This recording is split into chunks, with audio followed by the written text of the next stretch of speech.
Hi friends, मैं आपका host and दोस्त विकास गुप्ता।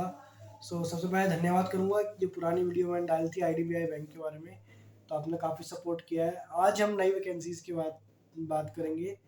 जो वैकेंसीज़ निकली है हमारे पीएनबी बैंक में, और पीएनबी बैंक आप सब जानते हैं कि एक राष्ट्रीय लेवल का बैंक है, और पीएनबी बैंक में अगर जॉब लग जाए तो बहुत ही अच्छा है। तो आइए बिना किसी देरी के आज इसके वीडियो को स्टार्ट करें और देखें पीएनबी हमारे लिए क्या खजाना लेके आया है, या क्या पीएनबी में हमारे लिए जॉब वैकेंसीज है या नहीं। तो हम स्टार्ट करते हैं इस वीडियो को। तो सबसे पहले मैं आपको बता दूं, जो पंजाब नेशनल बैंक में जो जॉब निकली हैं वो ऑफिसर लेवल की जॉब हैं, यानी कि आईपीएस पीओ से भी बड़े लेवल पे पोस्ट हैं। तो ग्रुप ए की पोस्ट मान सकते हैं इसे, जो हमारे लिए निकली है पीएनबी बैंक में। और ये टोटल 240 पोस्ट निकली हैं। और इसकी जो अप्लाई करने की डेट है, आप अप्लाई कर सकते हैं इसको 24 मई 2023 से लेकर 11 जून 2023 तक, और पेमेंट भी आपकी 11 जून 2023 तक हो जानी चाहिए। और जो टेंटेटिव इन्होंने डेट रखी है आपके एग्ज़ाम की, वो रखी है 2 जुलाई 2023 तक। तो अब हम बात कर लेते हैं इसमें पोस्ट कोड, यानी कि पोस्ट कोड कौन कौन सी है और कौन कौन सी पोस्ट है। तो पहले तो पोस्ट कोड बताऊंगा और पोस्ट बताऊंगा कौन सी पोस्ट है, और उसके बाद आपका वैकेंसीज के विषय में बात करूंगा, और स्केल यानी कि जो आपका ग्रेड पे कहते हैं या पे स्केल कहते हैं वो कितना होगा, उसके विषय में बात होगी। अब हम बात करते हैं कि ये जो पोस्ट है 240, इसका डिवीज़न के हिसाब से किया गया है और कौन कौन सी कास्ट के लिए है। तो आइए देखें। तो सबसे पहले हम बात करते हैं टोटल पोस्ट, इसमें 240 है जैसे कि हमने बात की थी। तो पहले हम बात करते हैं ऑफिसर क्रेडिट की पोस्ट, ठीक है। तो टोटल ये 200 पोस्ट है, सबसे ज़्यादा इसी में पोस्ट है, और सबसे इनफैक्ट ये कहना चाहिए कि सभी कास्ट के लिए इसमें पोस्ट है, ऐसी कोई कास्ट नहीं है जो इसमें छूटी ना हो। तो ऑफिसर क्रेडिट की बात करेंगे तो इसमें हम सबसे बात करते हैं एससी, उसके लिए 30 पोस्ट है इसमें। एससी एसटी के लिए 16 है। ओबीसी ओबीसी के लिए 54 हैं। ईडब्ल्यूएस के लिए 22 हैं। यूआर यानी कि जनरल के लिए 78 पोस्ट है। पीडब्ल्यूबीडी के लिए देख लेते हैं। तो ओसी कैटेगरी के लिए 2 है। हाई यानी कि हियरिंग इम्पेयर्ड 2 है। विजुअल इम्पेयर्ड के लिए भी 2 है। आईडी यानी कि इंटेलेक्चुअल डिसेबिलिटी 2 है, ठीक है। तो ये मान के चलिए कि इसी यही एक ऐसी पोस्ट है जिसमें सारे पोस्ट दिए गए हैं सब कास्ट के लिए। अब है, हम सेकंड पोस्ट की बात करते हैं, ऑफिसर इंडस्ट्री, ठीक है। ये जो अभी हम बात कर रहे हैं ये सारी स्केल लेवल मतलब JMG लेवल 1 है, ठीक है। तो ऑफिसर इंडस्ट्री की बात करते हैं तो इसमें टोटल 8 पोस्ट दी गई हैं। तो इसमें एससी की 1 है, एसटी की 1 है, ओबीसी की 1 है, और ईडब्ल्यूएस की 0 है, और जनरल की 4 है, ठीक है। तो ईडब्ल्यूएस की भी 1 है, ठीक है। तो इस पोस्ट में टोटल 8 पोस्ट थी। अब हम अगली पोस्ट के विषय में बात करते हैं। जो मैंने जो कास्टेज इसमें नहीं ली तो समझिए कि उनके लिए पोस्ट ये एप्लीकेबल नहीं है, ठीक है। और हम बात करते हैं ऑफिसर सिविल इंजीनियर, क्या क्या मांगता है देखते हैं। 5 पोस्ट है इसमें टोटल। तो इसमें एससी के लिए 1 है, ओबीसी के लिए 1 है, और जनरल के लिए 3 है, ठीक है। बाकी और किसी के लिए नहीं है। अब हम बात करते हैं ऑफिसर इलेक्ट्रिक इंजीनियर, जिसमें 4 पोस्ट दी गई हैं। और इसमें एससी के लिए 1 है, ओबीसी के लिए 1 है, और यूआर यानी कि जनरल के लिए 2 पोस्ट है।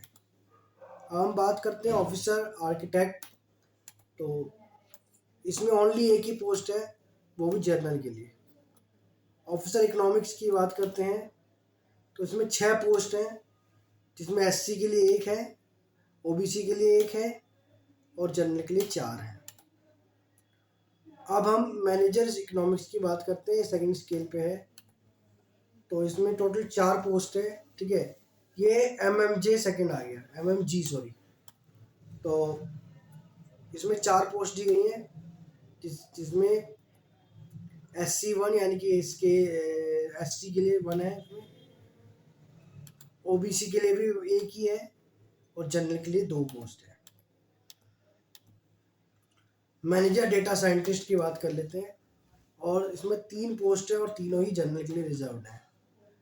सीनियर मैनेजर डेटा साइंटिस्ट, ये स्केल एमएमजी 3rd लेवल पे है ये, ठीक है। तो इसमें भी 2 पोस्ट हैं ओनली और सिर्फ जनरल के लिए है और किसी कैटेगरी के लिए नहीं है।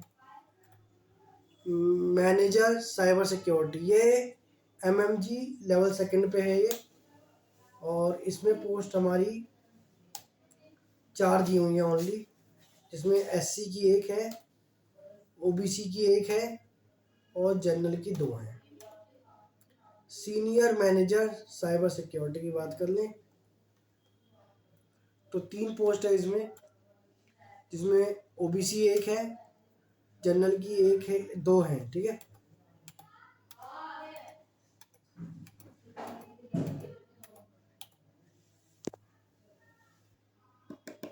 इसमें ये कहा गया है कि अगर हम किसी भी कैटेगरी में हमारी पोस्ट नहीं है और फिर भी अगर हम अप्लाई करते हैं तो हमें जनरल कैटेगरी की अंदर इसमें काउंट किया जाएगा, ठीक है। तो ये बात है।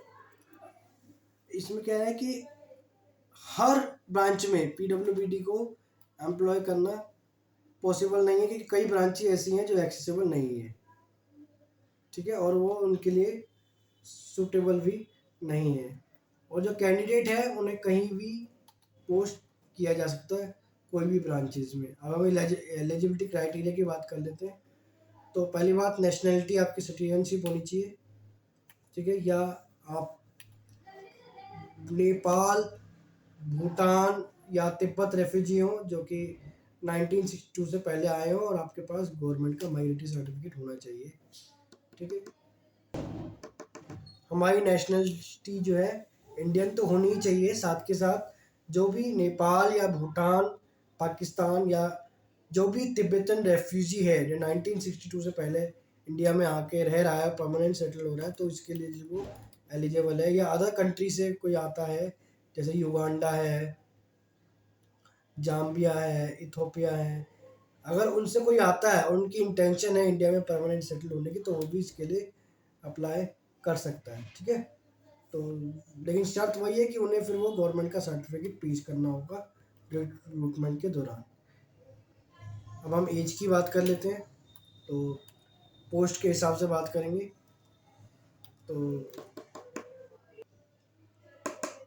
तो अब हम बात करते हैं इसकी क्वालिफिकेशन की, डिफरेंट पोस्ट के हिसाब से दी गई हैं। तो सबसे पहले हम एज की बात कर लें तो पीएनबी में जितनी भी वैकेंसीज हैं उसमें आपकी जो एज है वो 1 मई 2023 के हिसाब से आपकी 1 जनवरी 2023 के हिसाब से मानी जाएगी, ठीक है।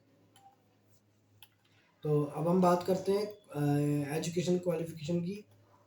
तो पहले क्रेडिट ऑफिसर की ये बात करते हैं, जो कि पहली पोस्ट थी हमारी और जिसमें 200 पोस्ट थी, और लेवल 1 पे है जेएमजी लेवल 1 की। तो इसमें एज आपकी मिनिमम एज 21 ईयर ओल्ड होनी चाहिए और मैक्सिमम एज 28 ईयर होनी चाहिए, ठीक है। और इसमें आपकी जो क्वालिफिकेशन है वो है, या तो आपके पास चार्टर अकाउंटेंट होनी चाहिए इंस्टीट्यूट ऑफ इंडिया से, या और कॉस्ट मैनेजमेंट अकाउंटेंसी होनी चाहिए आपके पास from Institute of Cost Accountants of India, ठीक है। या अगर आपके पास ये भी नहीं है तो आपके पास चार्टर फाइनेंशियल एनालिसिस्ट की डिग्री होनी चाहिए फ्रॉम सीएफए से, जो कि यूएसए में स्थित है, ठीक है। और अगर ये भी नहीं है तो फुल टाइम पोस्ट ग्रेजुएशन आपके पास होनी चाहिए या डिप्लोमा होना चाहिए इन एमबीए में, ठीक है, और जिसमें आपका स्पेशलाइजेशन होना चाहिए फाइनेंस में। और किसी भी यूनिवर्सिटी से हो सकती है, लेकिन ये गवर्नमेंट ऑफ इंडिया से अप्रूव्ड होनी चाहिए और आपके 60% मार्क्स इसमें होने चाहिए। ठीक है। डिज़ायरेबल वर्क की बात इन्होंने की है, तो इन्होंने बात की है आपको कॉरपोरेट क्रेडिट में वर्क किया होना चाहिए। ये डिज़ायरेबल है, मतलब ज़रूरी नहीं है, और आपके पास है तो ठीक, अगर ये नहीं है तो भी कोई इश्यू नहीं है, आप अप्लाई कर सकते हैं। ठीक है। तो या तो आपका कॉर्पोरेट क्रेडिट में आपको वर्क करना चाहिए, एमएसएमई रिटेल सेक्शन में आपको वर्क किया हो जाना चाहिए। ठीक है। या क्रेडिट वर्टिकल की पोस्ट पे एज ए ट्रेड वर्क करना चाहिए, फाइनेंस में वर्क करना चाहिए, फाइनेंस एंड टैक्सेशन में आपको वर्क करना होना चाहिए। ठीक है। अब हम बात करते हैं अगली पोस्ट की।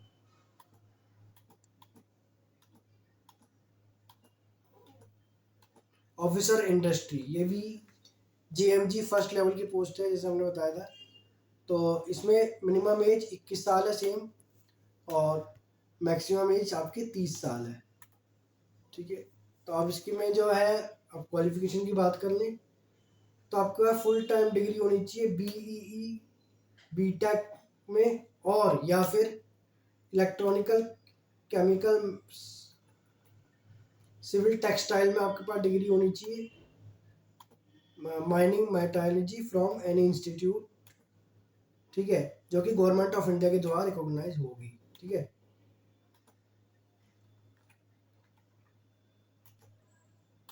आगे बात करते हैं हम, और इसमें आपके 60% मार्क्स होने चाहिए। ठीक है। अब डिज़ायरेबल क्वालिफिकेशन की बात हुई है, जो कि डिज़ायरेबल है लेकिन ज़रूरी नहीं है। तो इंडस्ट्रियल एक्सपीरियंस आपके पास होना चाहिए, टेक्नो इकोनॉमिक वाइबिलिटी, यानी कि आपको टेक्नो इकोनॉमिक्स जो है आपको उसमें अच्छा होना चाहिए, है ना। यानी कि ये मान के चलिए कि आपको इकोनॉमिक्स और टेक्नोलॉजी की अच्छी नॉलेज होनी चाहिए। Study and work related to credit advancement in bank, credit advancement का जो भी वर्क है आपकी उसके पास नॉलेज होनी चाहिए। ठीक है। ऑफिशियल सिविल इंजीनियर की बात कर लेते हैं अब हम। ये भी जेएमजी स्केल आई, यानी कि स्केल 1 पे है ये। तो इसमें भी 21 साल आपकी उम्र होनी चाहिए, और मैक्सिमम 30 साल चल सकती है। तो इसमें भी आपकी फुल टाइम डिग्री होनी चाहिए बीईई या बीटेक में, और या सिविल इंजीनियरिंग में होनी चाहिए, कोई भी डिग्री हो, गवर्नमेंट ऑफ इंडिया से ऑथराइज आपकी यूनिवर्सिटी होनी चाहिए, और एआईसीटीई इंस्टीट्यूट हो तो भी चल जाएगा, और आपके 60% मार्क्स इसमें होने चाहिए। ठीक है। और मिनिमम 1 ईयर का आपके पास एक्सपीरियंस होना चाहिए इस पोस्ट के लिए, सिविल इंजीनियरिंग के लिए, इन कंस्ट्रक्शन, रिनोवेशन और retrofitting, interior furnishing, maintenance work का, और commercial, residential, institutional, industrial, administrative, buildings, all construction renovation related work of bank building, maintenance of bank building, procurement of goods, work service. मतलब ये जो है आपको इन सब में 1 साल का कम से कम एक्सपीरियंस होना चाहिए। इन सब में नहीं, लेकिन ये जो मैंने चीज़ें बताई हैं ऊपर, किसी ना किसी में आपका एक्सपीरियंस होना बहुत ज़रूरी है। ठीक है। तो अब हम अगली पोस्ट पे बात करते हैं, जो कि है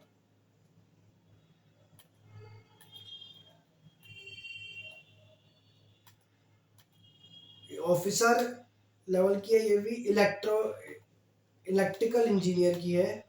ठीक है। ये भी जेएमजी स्केल 1 पे है, और इसमें भी मिनिमम एज आपकी 21 साल होनी चाहिए, और मैक्सिमम एज 30 साल की होनी चाहिए। तो इसमें भी आपकी फुल टाइम डिग्री होनी चाहिए बीई या बीटेक में, या आपके पास इलेक्ट्रॉनिक इंजीनियरिंग की डिग्री होनी चाहिए। ठीक है। किसी भी इंस्टीट्यूट से आप कर सकते हैं। ठीक है। और जो गवर्नमेंट ऑफ इंडिया से अप्रूव होनी चाहिए, और 60% आपके मार्क्स होने चाहिए। ठीक है। और इसमें भी आपको मैंडेटरी है कि 1 साल का एक्सपीरियंस होना चाहिए रेलिवेंट फील्ड में, जैसे कि इलेक्ट्रिकल इंजीनियरिंग में होना चाहिए, जिसमें कंस्ट्रक्शन है, रेनोवेशन है, रेट्रोफिटिंग, इंटीरियर है, फर्निशिंग, मेंटेनेंस वर्क। ठीक है। Residential, institutional, industrial, administrative, buildings of bank, ठीक है। All construction renovation related work of bank buildings, मतलब इन सब में आपका मतलब काम किया होना चाहिए आपको, ठीक है। तो ये उसी की तरह है जैसे मैंने पहली वाली वैकेंसी के बारे में पढ़ा था, ठीक है। अब हम बात करते हैं ऑफिसर आर्किटेक्ट, जो अगली पोस्ट है। तो ये भी जीएमजी लेवल पे थी और स्केल 1 पे है ये, और इसमें मिनिमम आपकी एज 21 साल है और मैक्सिमम एज 30 साल की है। और फुल टाइम डिग्री मांगी है इसमें आपकी बीए आर्ट्स में, जो फाइन आर्ट्स कह सकते हैं, फ्रॉम एनी इंस्टीट्यूट कॉलेज, कोई भी कॉलेज इंस्टीट्यूट हो सकता है जो कि गवर्नमेंट ऑफ इंडिया के द्वारा रिकॉग्नाइज्ड हो, ठीक है। और आपके इसमें 60% मार्क्स होने चाहिए, ठीक है। 1 साल का एक्सपीरियंस इसमें ही मांगा गया है। रेलिवेंट फील्ड जिसमें आर्किटेक्चर है, construction, renovation, metro fitting, interior furnishing, maintenance work of commercial, residential, institutional, industrial, administrative buildings, all construction और रेनोवेशन रिलेटेड वर्क में ऑफ बैंक बिल्डिंग, मतलब इन सब में आपका एक्सपीरियंस होना चाहिए, ठीक है। इनमें से किसी में, ये वही है सेम जैसे ऊपर एक्सपीरियंस लिखा था, तो इसमें आपका होना चाहिए। आई थिंक मुझे रिपीट करने की जरूरत नहीं है, तो आप ऊपर भी देख सकते हैं, ठीक है। अब अगली पोस्ट के विषय में बात करते हैं हम, जो कि है हमारी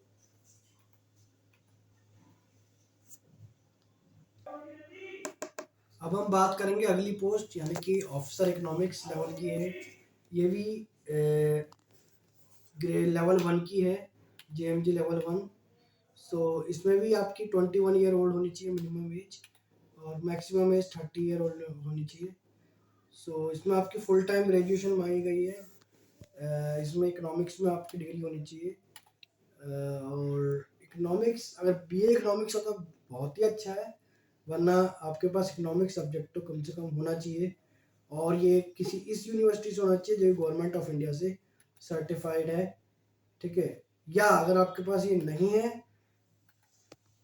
नहीं सॉरी, यहाँ नहीं आएगा, और ये तो होनी ही चाहिए आपके पास, और इसके अलावा आपके पास पोस्ट ग्रेजुएशन होनी चाहिए फुल टाइम में, डिग्री इन इकोनॉमिक्स जिसमें आपका इकोनॉमेट्री बिजनेस सब्जेक्ट हो, इकोनॉमिक्स अप्लाइड हो, इकोनॉमिक फाइनेंशियल हो, इकोनॉमिक इंडस्ट्रियल हो, इकोनॉमिक मॉनेटरी हो, ठीक है। और ये भी गवर्नमेंट ऑफ इंडिया के द्वारा रिकॉग्नाइज होने चाहिए, और इसमें आपके पोस्ट ग्रेजुएशन लेवल पर 60% मार्क्स चाहिए। हालांकि ग्रेजुएशन लेवल में इन्होंने कोई कैपिंग लिमिट नहीं रखी, लेकिन पोस्ट ग्रेजुएशन में आपकी 60% मार्क्स की इन्होंने लिमिट रखी है, ठीक है। तो अब इसमें डिज़ायरेबल मांगी है, तो आपके पास एडवांस स्किल होनी चाहिए एमएस ऑफिस एप्लीकेशन में, जैसे वर्ड, एक्सेल है, पावर पॉइंट एक्सेट्रा, ठीक है।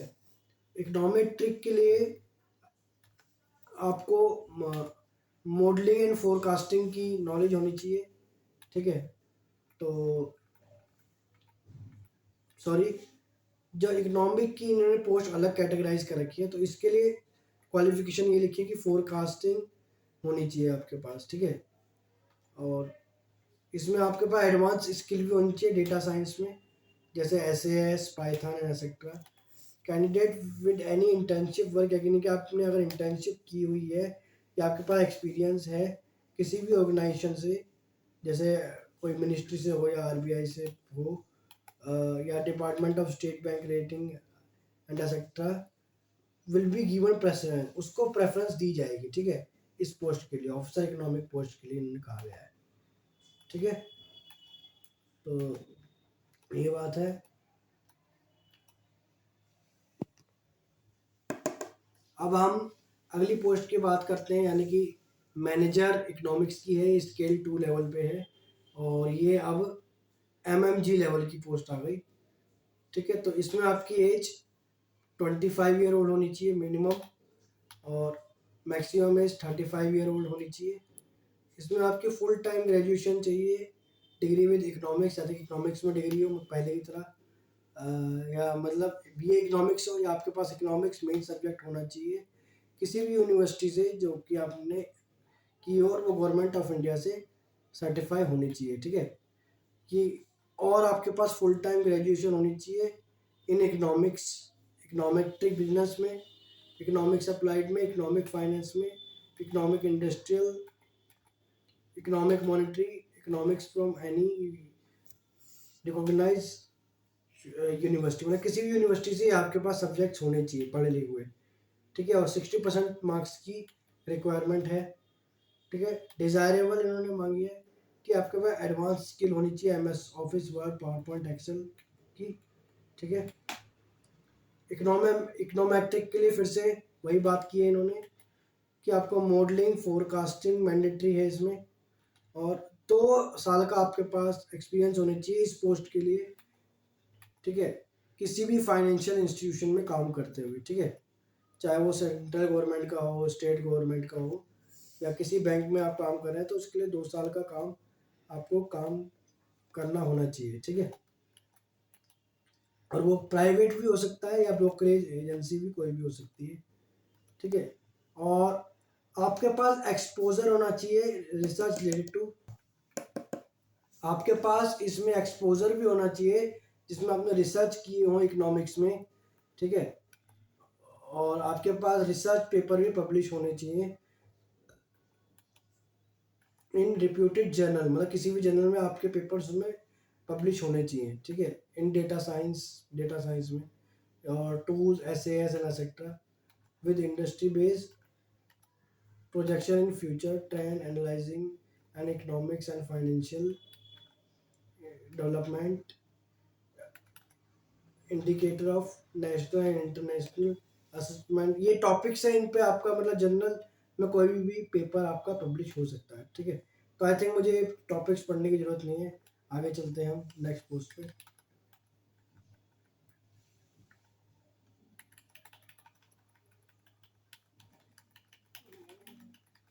अब अगली पोस्ट पे आते हैं हम, जो कि है हमारी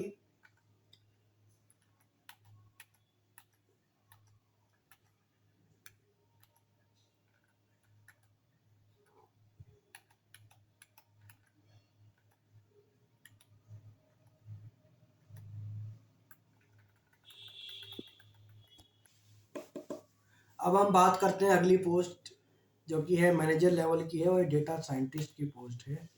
तो आपकी इसमें एज, और ये जो, हाँ ये जो पोस्ट है ये MMG स्केल 2 पे है, यानी कि लेवल 2 की है ये भी। ठीक है, तो इसमें आपकी एज 25 ईयर ओल्ड होनी चाहिए और मैक्सिमम एज 35 ईयर ओल्ड होनी चाहिए। ठीक है, तो अब हम क्वालिफिकेशन की बात कर लें तो आपके पास डिग्री होनी चाहिए फुल टाइम, या तो BTech में हो या MEM में हो, MTech में हो। ठीक है, और ठीक है MTech में हो किसी भी यूनिवर्सिटी से जो कि गवर्नमेंट ऑफ इंडिया के द्वारा क्वालिफाइड है। ठीक है, और उसमें आपके 60% मार्क्स होने ही चाहिए। एंड उसके अलावा ये तो होना ही चाहिए, इसके अलावा आपको पोस्ट ग्रेजुएशन भी होनी चाहिए, सॉरी 6 मंथ सर्टिफिकेशन, यानी कि 6 महीने का आपके पास सर्टिफिकेशन होना चाहिए from the blow mention list. मैंने बताया था किस लिस्ट से आपके पास सर्टिफिकेशन होना चाहिए।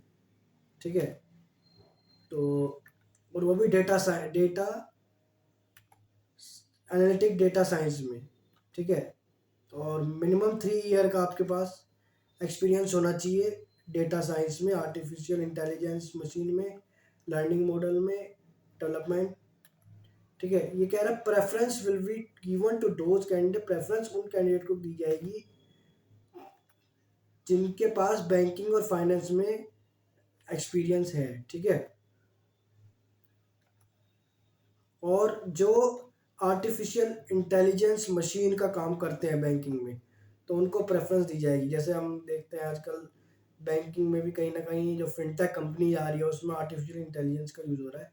तो उसकी बात कर रहे हैं कि अगर आप बैंकिंग में काम किया, आपने AI का भी यूज़ किया, तो आपको प्रेफरेंस पहले दी जाएगी। ठीक है, तो ये बात है, हम आगे बात कर लेते हैं। ठीक है, तो ये कुछ इनके कंडीशन है, ये पढ़ने की जरूरत नहीं है यहाँ पे, आगे चलते हैं।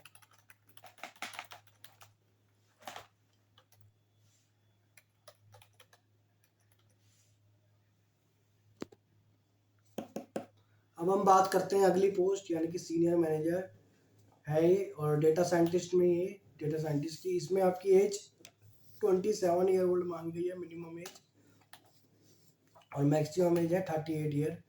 अब ये स्केल 3 यानी कि थर्ड लेवल की पोस्ट है। तो इसमें आपकी मांगी है फुल टाइम डिग्री है, यानी कि डिग्री होनी चाहिए आपकी बीटेक एमटेक, ठीक है, कंप्यूटर साइंस में किसी भी कॉलेज से होनी चाहिए आपकी, जो गवर्नमेंट ऑफ इंडिया से क्वालिफाइड हो, और एंड मिनिमम 5 ईयर एक्सपीरियंस, यानी कि 5 साल का आपको डेटा साइंस में एक्सपीरियंस होना चाहिए, जिसमें आर्टिफिशियल इंटेलिजेंस भी आता है, लर्निंग मॉडल भी आ जाता है, ठीक है।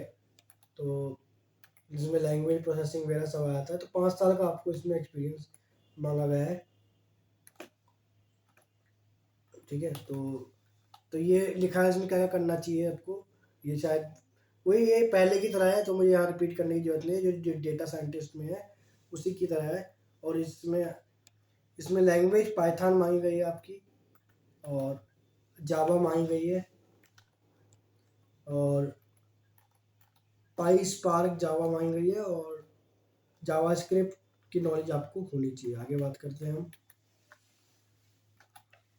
और अगली पोस्ट में बात करते हैं, इस पोस्ट के बारे में भी।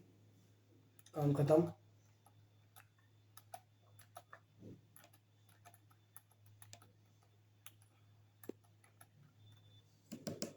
हाँ, मैं आपको ये जो डेटा साइंटिस्ट की पोस्ट थी, इसमें एक बात और बताना चाहता हूँ कि इसमें प्रेफरेंस साफ साफ लिखा है उनको दी जाएगी जिन्होंने बैंक में एआई लेवल का काम किया है, ठीक है। तो अब हम अगली पोस्ट पे बात करते हैं, ज़्यादा टाइम ना वेस्ट करते हुए, जो कि है साइबर सिक्योरिटी की पोस्ट है ये, और मैनेजर साइबर सिक्योरिटी पोजीशन है MMG स्केल, ठीक है। अब हम बात करते हैं मैनेजर साइबर सिक्योरिटी लेवल की पोस्ट की रिक्वायरमेंट्स के बारे में। तो आपकी इसमें मिनिमम एज 25 ईयर ओल्ड है, और मैक्सिमम एज 35 ईयर ओल्ड, और इसमें आपकी बीटेक या एमटेक होनी चाहिए, ठीक है। और इसमें आपके पास computer science, technology, electronics and communication या इंजीनियरिंग फुल टाइम होनी चाहिए, तथा MCA, मतलब ये तो होनी चाहिए। अगर ये नहीं है तो आपके पास MCA होनी चाहिए कम से कम किसी भी कॉलेज इंस्टीट्यूट से जो कि गवर्नमेंट ऑफ इंडिया के द्वारा वेरीफाइड हो, ठीक है। और उसमें भी आपके 60% मार्क्स की रिक्वायरमेंट है, ठीक है। मतलब ये समझ लीजिए, या तो आपके पास बीटेक हो तो बेस्ट है टेक्नोलॉजी इलेक्ट्रॉनिक्स में या कंप्यूटर साइंस में, ठीक है, या इत्यादि में। अगर वो नहीं है तो आपके पास MCA होनी चाहिए 60% मार्क्स के साथ, ठीक है। और आपके पास any one of the following certification होना चाहिए, सर्टिफिकेट होना चाहिए किसी ना किसी चीज़ में, जो मैं नाम ले रहा हूँ। सिस्को सर्टिफाइड नेटवर्क में होना चाहिए, या ठीक है, Cisco certified network associate CCNAC security में, Check Point certified security expert CCSC, Palo Alto network certified network security engineer PCNEC expert desirable, ठीक है। अभी डिज़ायरेबल इन्होंने क्या क्या मांगा है ये बात कर लेते हैं। तो फुल टाइम डिग्री मांगी है इन्होंने एमटेक, मतलब ये डिज़ायरेबल है, आपका है तो ठीक, वरना कोई जरूरी नहीं है। तो आपके पास एमटेक होना चाहिए इंफॉर्मेशन टेक्नोलॉजी में, इलेक्ट्रॉनिक्स एंड कम्युनिकेशन में। लेकिन जब जाहिर सी बात है तो बीटेक है तो कोई ज़रूरी नहीं है, ठीक है।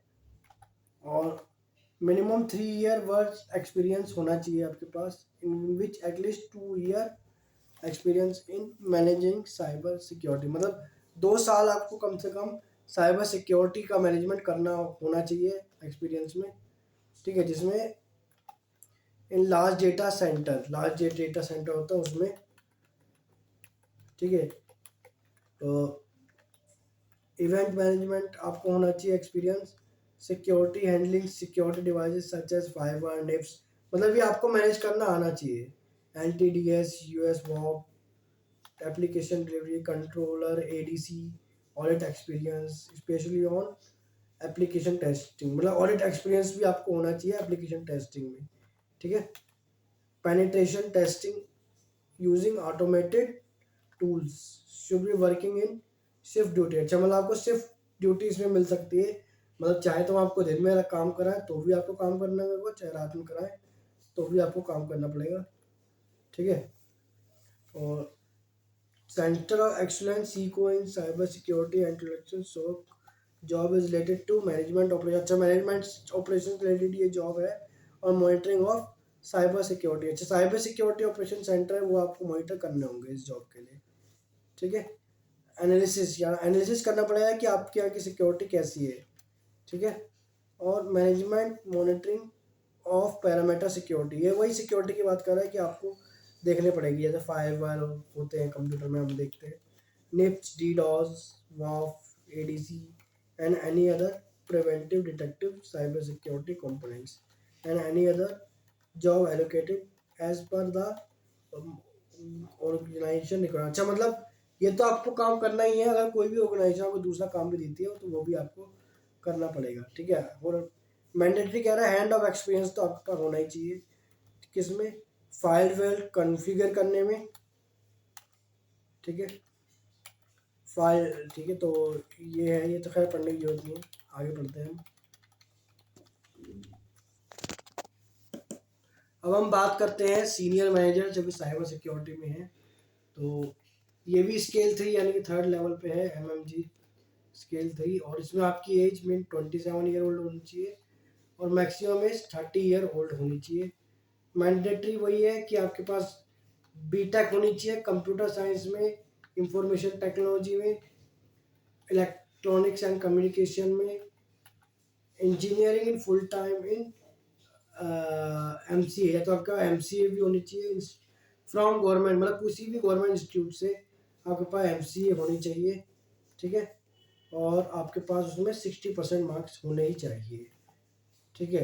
एंड एटलीस्ट, और इसके साथ साथ आपके पास सर्टिफिकेशन होना चाहिए जो कि मैं बताता हूँ किस किस में होना चाहिए। Certified system information security professional, CISP होना चाहिए, या Cisco certified design professional, CCDP। तीसरा, सिस्को सर्टिफाइड डिज़ाइन मैंडेटरी होना चाहिए। इसमें 5 साल का आपको वर्क एक्सपीरियंस मांग रहा है ये सिस्को डिजिटल जो तीसरे लेवल का है, ठीक है। सिस्को जो सर्टिफाइड डिज़ाइन है इसमें 5 साल का एक्सपीरियंस होना चाहिए, ठीक है। जिसमें 3 साल आपको साइबर कैफे में या साइबर सिक्योरिटी में वर्क करना होना चाहिए, ठीक है। तो वही है, आपको जो मतलब काम, ये मान के चलिए जो ऊपर वाली पोस्ट है मैनेजर साइबर सिक्योरिटी में था, यही काम आपको यहाँ भी करना होगा। तो आई थिंक मुझे यहाँ रिपीट करने की जरूरत नहीं है, फिर मैं आगे चलता हूँ, अभी वीडियो लंबी हो रही है। तो गाइस, अब तक हमने डिस्कस किया है कि हमारे पास कौन कौन सी पोस्ट है, क्या क्या क्वालिफिकेशन है। अब हम बात करते हैं, इसमें साफ साफ कहा गया है जो भी आपकी एजुकेशन क्वालिफिकेशन है या जिस पोस्ट के लिए अप्लाई कर रहे हैं आप, तो वो 11 जून 2023 से पहले पहले की होनी चाहिए। अगर उसके बाद की है तो उसके लिए आप एलिजिबल नहीं है, ठीक है।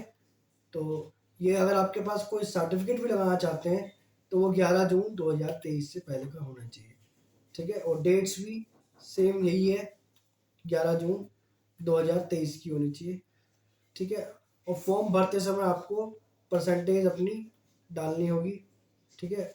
और अगर CGPA है, हाँ, तो आपके सर्टिफिकेशंस भी 11 जून 2023 से पहले पहले के होने चाहिए। अगर आपके पास CGPA है तो आपको परसेंटेज में कन्वर्ट करके वो डालनी होगी अपने फॉर्म में, ठीक है। और रिलैक्सेशन वही है कि SC और ST को 5 ईयर का वो मिलेगा रिलैक्सेशन, और OBC को 3 ईयर का मिलेगा। Person which bank mark visibility 10 year. लेकिन उनके साथ कैटेगरी आ जाती है, फॉर एग्जांपल SC है या SC ST है तो 5 साल का, और OBC है तो 3 साल का, ठीक है। तो वो 10 साल में लाके, जैसे अगर SC है या ST है तो 15 साल PWBD के लिए, अगर वो OBC है तो उसके लिए 13 साल। आगे चलते हैं, ठीक है। तो वही कहा है कि अगर आप कुछ गलत करते हैं तो आपको कैंडिडेचर रिजेक्ट कर दिया जाएगा, ठीक है।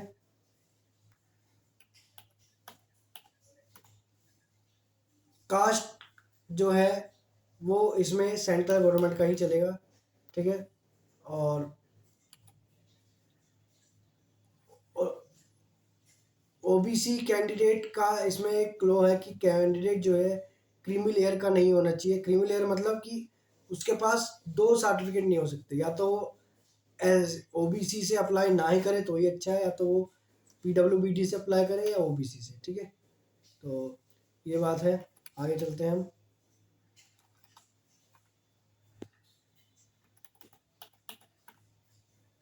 ठीक है।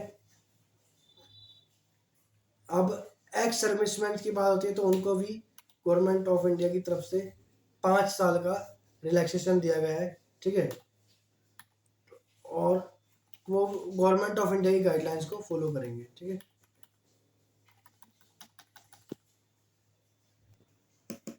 ठीक है, अब हम बात करते हैं कि स्क्राइब की गाइडलाइंस क्या है विजुअल इम्पेयर्ड के लिए। तो सबसे बड़ी बात, जो भी स्क्राइब लेगा तो उसको एक गवर्नमेंट ऑफ इंडिया की तरफ से डिसेबिलिटी सर्टिफिकेट होना चाहिए कि वो नहीं लिख सकता, ठीक है। और जिसकी भी राइटिंग स्पीड इफेक्टेड है विजुअल इम्पेयर्ड के साथ साथ, उसके लिए स्क्राइब की सर्विस ये अलाउ की गई है, लेकिन स्क्राइब आपको खुद अपनी पोस्ट पे करना पड़ेगा, एग्जामिनिंग बॉडी आपको प्रोवाइड नहीं कराएगी, ठीक है। दूसरा, आपका जो भी स्क्राइब है वो उसकी जो स्ट्रीम है डिफरेंट होनी चाहिए। ये नहीं कि आप जिस पोस्ट के लिए अप्लाई कर रहे हैं उसी पोस्ट का आप स्क्राइब उठाना है, तो वो वैलिड नहीं है, ठीक है। और आप लोगों को अंडरटेकिंग देनी पड़ेगी स्क्राइब को भी, आपको भी, जब आप एग्जामिनेशन सेंटर में अपना पेपर करेंगे, ठीक है।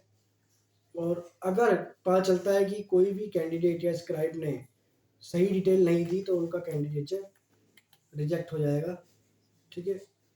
और इसमें साफ साफ लिखा है कि अगर कोई कैंडिडेट इस परीक्षा के लिए अपेयर करता है पीएनबी के लिए, तो वो कैंडिडेट का स्क्राइब नहीं बन सकता। अगर वो बना के ले जाता है तो कैंडिडेचर स्क्राइब का और उस कैंडिडेट का दोनों का रिजेक्ट होगा, और दोनों पर फिर कार्रवाई होने के पूरे पूरे आसार हैं या की जाएगी, ठीक है। आगे बात करते हैं। जिन कैंडिडेट को जो विजुअली इम्पेयर्ड है वो या अदर डिसेबिलिटी से प्रेरित हैं, तो उनको एक्स्ट्रा टाइम दिया जाएगा। जैसे आप जानते हैं कि 20 मिनट्स के हिसाब से टाइम दिया जाता है, ठीक है। लेकिन अगर वो रजिस्टर्ड ही नहीं है इन कैटेगरी के लिए तो उन्हें टाइमिंग अलॉट नहीं किया जाएगा, ठीक है। ठीक है, अब हम बात करते हैं आगे।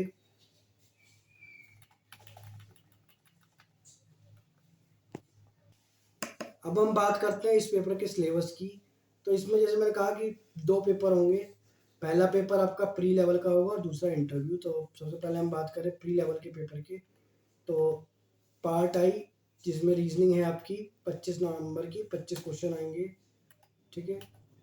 और इंग्लिश लैंग्वेज 25 नंबर का पेपर है, 25 क्वेश्चन आएंगे, ठीक है। क्वान्टिटेटिव एप्टीट्यूड 50 नंबर का पेपर है, 50 क्वेश्चन आएंगे, ठीक है। तो पहला तो आपका पेपर यही हो गया, जिसमें ये हो गया 50 और 50 100 नंबर का पेपर ये हो गया। अब एक अगला पेपर है, इसमें पहले पेपर में वो होगा प्रोफेशनल नॉलेज, जो कि 100 नंबर का पेपर होगा आपका, ठीक है। तो इसमें सेम नेगेटिव मार्किंग का प्रोविज़न दिया गया हुआ है, ठीक है। और 0.25 के हिसाब से आपकी मार्किंग काटी जाएगी, ठीक है। और प्रोफेशनल नॉलेज का जो टेस्ट होगा वो तभी आपका एवेल्युएट किया जाएगा जब आप फर्स्ट पेपर, जिसमें मैंने बताया मैथ्स रीजनिंग इंग्लिश है, वो क्वालिफाई करते हैं। अगर आप क्वालिफाई नहीं करते तो आपका सेकंड पेपर भी क्वालिफाई नहीं किया जाएगा, ठीक है। और ये जो क्वालिफाइंग मार्क्स है बैंक के द्वारा डिसाइड किए जाएंगे। अब हम बात कर लें पर्सनल इंटरव्यू की। तो पर्सनल इंटरव्यू किस प्रकार किया जाएगा। तो तो जो क्वालिफाई होगा फर्स्ट फेज के एग्ज़ाम में, जिसमें प्रोफेशनल पेपर है आपका और ये मैथ्स रीजनिंग इंग्लिश का पेपर है, तो अगर दोनों में क्वालिफाई होंगे तो वो लोग आगे इंटरव्यू के लिए सेलेक्ट किए जाएंगे। बैंक के द्वारा एक मेरिट लिस्ट प्रिपेयर की जाएगी, उसमें उनका नाम आएगा, ठीक है। ठीक है, अब हम बात करते हैं एजुकेशन क्वालिफिकेशन और जो है या वर्क एक्सपीरियंस उसको भी कंसिडर किया जाएगा, ठीक है। और डॉक्यूमेंट्स उन्हीं के कलेक्ट किए जाएंगे जो शॉर्ट लिस्टेड किए जाएंगे, ठीक है।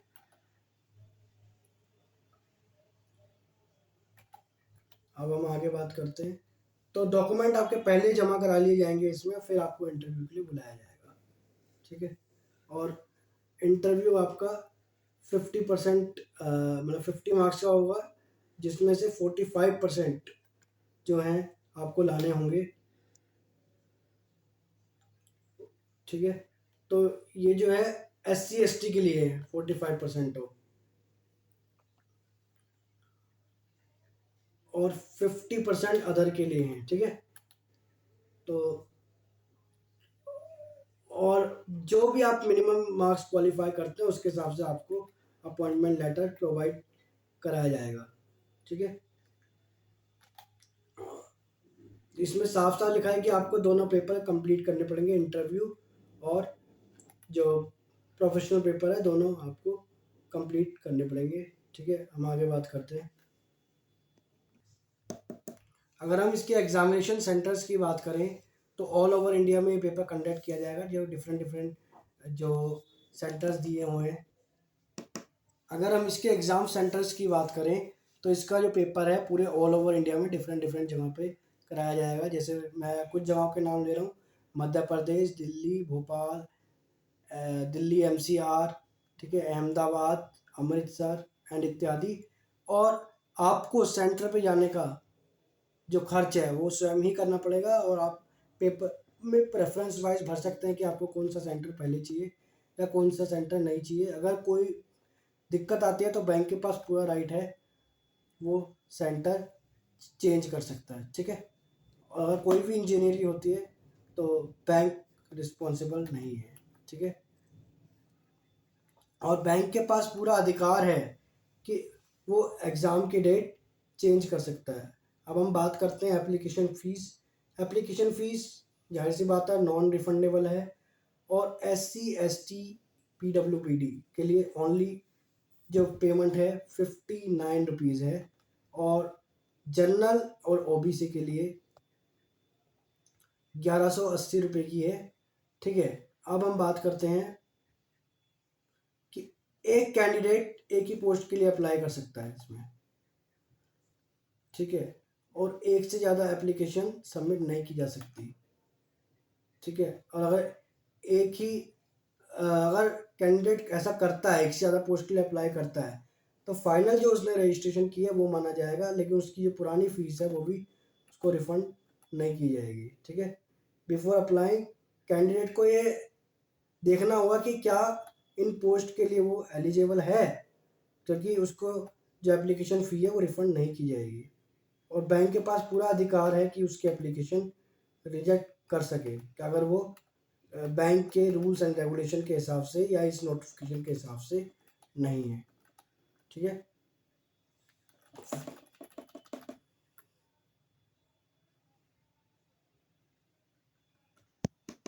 आपको इस फॉर्म में कुछ डॉक्यूमेंट की आवश्यकता पड़ेगी जो अपलोड करने पड़ेंगे। वो है आपके पासपोर्ट साइज फ़ोटो, आपके सिग्नेचर, और आपका हैंड रिटन डिक्लेरेशन टैक्स है जो कि इसमें लिखा हुआ है, आपको वो देना पड़ेगा। और लास्ट एंड द लीस्ट आपको थंब इम्प्रेशन अपना इसमें देना पड़ेगा, ठीक है। अगर ये डॉक्यूमेंट नहीं होते या कुछ भी कमी होती है तो सेम आपका कैंडिडेचर रिजेक्ट कर दिया जाएगा।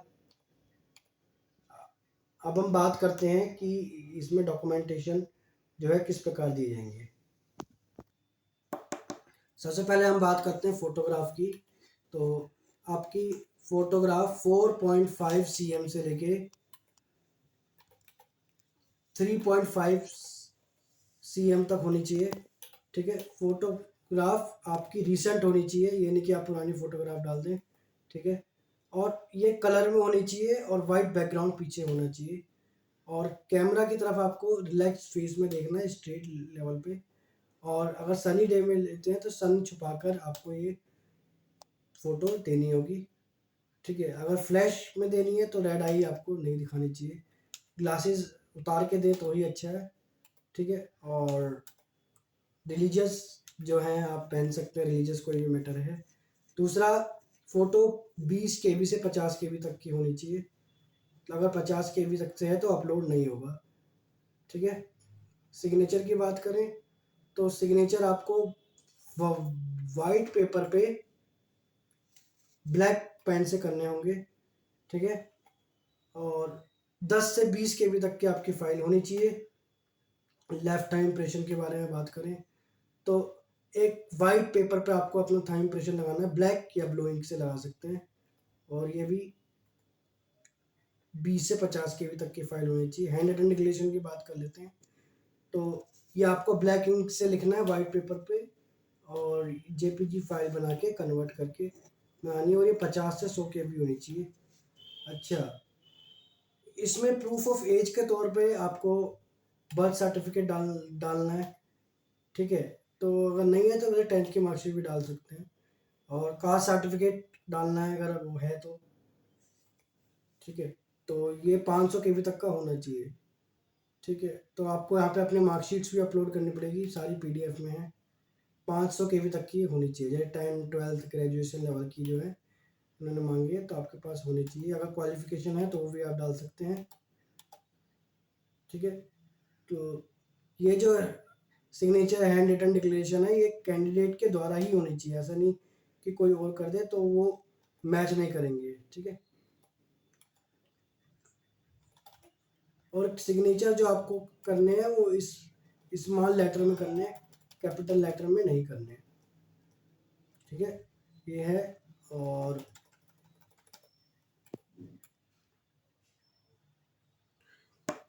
तो गाइस ये था आज हमारा पीएनबी की वैकेंसीज, और हमने जो बात की कौन कौन सी पोस्ट पे क्या क्या क्वालिफिकेशन है और किस तरीके से आपको फॉर्म भरना है, ये क्या क्या डॉक्यूमेंट के रिक्वायर है। अगर आपको फिर भी कुछ डाउट होता है तो आप क्वेश्चन पूछ सकते हैं कमेंट सेक्शन में। और इस वीडियो को लाइक करें, शेयर करें और अपने सभी साथियों को शेयर करें, और चैनल को सब्सक्राइब करें और बेल आइकन दबाएं ताकि आपको कोई भी नोटिफिकेशन आए तो सबसे पहले मिल सके।